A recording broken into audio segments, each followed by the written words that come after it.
Praise the lord. ఈరోజు వాగ్దాన సందేశం మార్కు సువార్త 11వ అధ్యాయం 11, 12, 13 వచనాలు.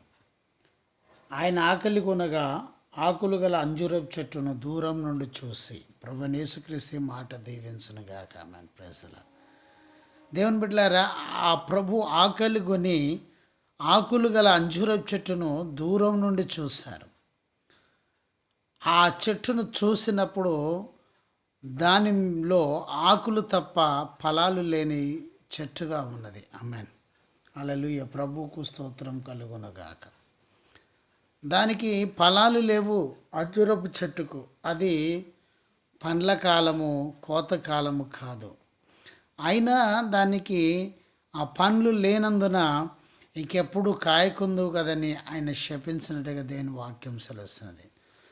దేవుని బిడ్డలారా, ఈరోజు నీలో ప్రార్థన లేకపోతే, వాక్యము లేకపోతే, నీలో యథార్థత, పరిశుద్ధత లేకపోతే నీవు కూడా ఫలాలు లేని చెట్టుల మాదిరిగా ఉంటావు, అంజూరపు చెట్టులాగా.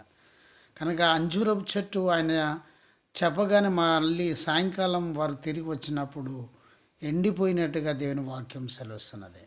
నీ జీవితం కూడా అలా అవుతుంది. కనుక ఫలించడి చెట్టుగా ఉండాలి.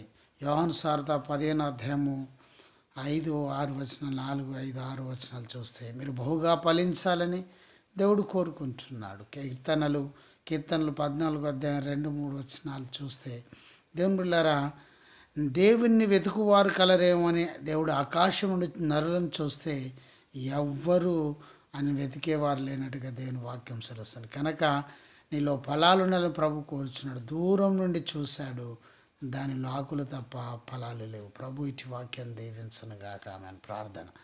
ప్రభు ఈ మాటలు దీవించి ఆశ్రయించండి. యేసు నామములో ప్రార్థిస్తున్నాం తండ్రి. ఆమేన్. తండ్రి, కుమార, పరిశుద్ధాత్మ త్రియేక దేవుని సన్నిధానం సదాకాలం మీకు తోడు నీడై ఉండునుగాక. ఆమేన్. Praise the Lord. జయమని మా యూట్యూబ్ ఛానల్ సబ్స్క్రైబ్ చేయండి, లైక్ చేయండి, షేర్ చేయండి, అనేకులకు తెలియచేయండి.